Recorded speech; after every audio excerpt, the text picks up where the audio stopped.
Hi అండి. Welcome back to our channel Sukanya simple రెసిపీస్‌లో Pancharatna fry అండి. చూడండి ఈ విధంగా 5 రకాల వెజిటబుల్స్‌ని సన్నగా కట్ చేసుకొని పక్కనుంచుకోవాలి. క్యారెట్, క్యాబేజ్, బీన్స్ అండి. ఈ విధంగా చిన్న చిన్న ముక్కలు కట్ చేసుకొని పక్కనుంచుకుందాము. క్యాప్సికమ్, కార్న్ కూడా తీసుకుందామండి. ముందుగా అయితే క్యాబేజ్, బీన్స్, క్యారెట్ ఈ 3 సన్నగా తరుక్కొని బాగా వాష్ చేసుకొని ఈ విధంగా ఒక చిన్న బౌల్ తీసుకొని ముందుగా అయితే బీన్స్ నుంచుకుందాము. తర్వాత క్యారెట్,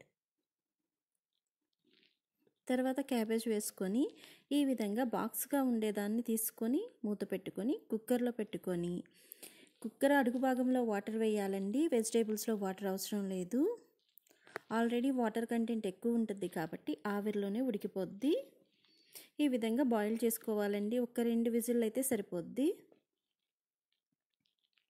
చూడండి పోషక విలువలు బయటికి పోకుండా ఈ విధంగా బాయిల్ చేసుకొని ఫ్రై చేసుకుంటే చాలా టేస్టీగా ఉంటుందండి.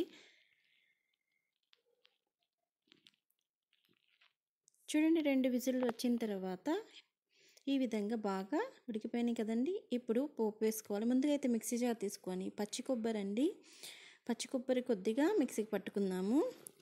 ఒక ప్యాన్ తీసుకొని ప్యాన్లో కొద్దిగా ఆయిల్ వేసుకుందాం. ఒక 2-3 టేబుల్ స్పూన్ల ఆయిల్ వేసుకొని పోపు దినుసులండి ఆవాలు, జీలకర్ర, పచ్చిశనగపప్పు, 2-3 పచ్చిమిరపకాయలు, 3 ఎండుమిరపకాయలు, వెల్లుల్లిపాయలు, చితిమిన వెల్లుల్లిపాయలు, కొద్దిగా అంత కరివేపాకు వేసుకొని బాగా ఫ్రై చేసుకోవాలి. చూడండి క్యాప్సికమ్, ఒక క్యాప్సికమ్ తీసుకొని సన్నగా కట్ చేసుకొని క్యాప్సికమ్ వేసుకున్నాము. కొద్దిగా కార్న్స్ అండి, అవి కొద్దిగా సాల్ట్ వేసుకొని బాగా ఫ్రై చేసుకొని చూడండి ఇవి బాగా ఫ్రై అయిన తర్వాత మనం ఏదైతే బాయిల్ చేసి పక్కన పెట్టుకున్నామో క్యాబేజ్, క్యారెట్, బీన్స్ అవి కూడా వేసేసుకొని మంచిగా ఫ్రై చేసుకోవాలండి. ఇలా అటు ఇటు తిప్పుకుంటూ సరిపడినంత సాల్ట్ వేసుకుందాము.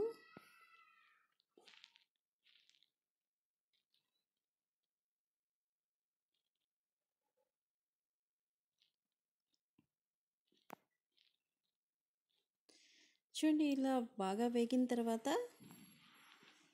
మూత పెట్టిన అవసరం లేదండి. ఇవి ఆల్రెడీ బాయిల్డ్ అయినాయి కాబట్టి ఇప్పుడు మనము మిక్సీ పట్టుకున్న కొబ్బరి వేసేసుకొని కొబ్బరి తురుముని ఈ విధంగా మంచిగా అటు ఇటు కలుపుకుంటూ ఒక్కసారి అలా వేగనిద్దామండి. చూడండి మన పంచరత్న ఫ్రై అయితే రెడీ అయిపోయింది. ఎన్నో పోషక విలువలు కలిగిన అన్ని వెజిటేబుల్స్ని ఇలా చేసుకుంటే చాలా రుచిగా ఉంటుందండి. ఫైనల్గా కొద్దిగా అంత బటర్ వేసుకుందాము. బటర్ కానీ నెయ్యి కానీ ఏది వేసుకున్నా సరే చాలా టేస్టీగా ఉంటుందండి. నేనైతే బటర్ వేసాను. ఈ ఫ్రై చిన్నపిల్లలు కూడా ఇష్టంగా తింటారండి. ఆంధ్ర స్టైల్ ఫ్రై అండి. ఆంధ్రాలో ఏ ఫంక్షన్లో అయినా సరే ఈ ఫ్రై కంపల్సరీగా ఉంటుంది. చూడండి ఈ ఫ్రైని ఇలా సర్వ్ చేసుకుంటే రోటీలోకి కానీ రైస్లోకి కానీ చాలా అద్భుతంగా ఉంటుంది. ఒకసారి ట్రై చేసి చూడండి. నచ్చితే లైక్ చేయండి, షేర్ చేయండి, సబ్స్క్రైబ్ చేయండి. పంచరత్న ఫ్రై అండి, హెల్త్కి కూడా చాలా మంచిదండి. అన్ని వెజిటేబుల్స్ దీంట్లో ఉంటాయి కాబట్టి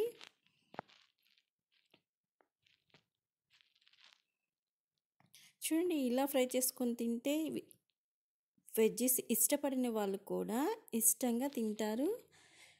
చూడండి ఒక్కసారి ట్రై చేసి చూడండి. నచ్చితే లైక్ చేయండి, షేర్ చేయండి, సబ్స్క్రైబ్ చేయండి. Please subscribe my channel.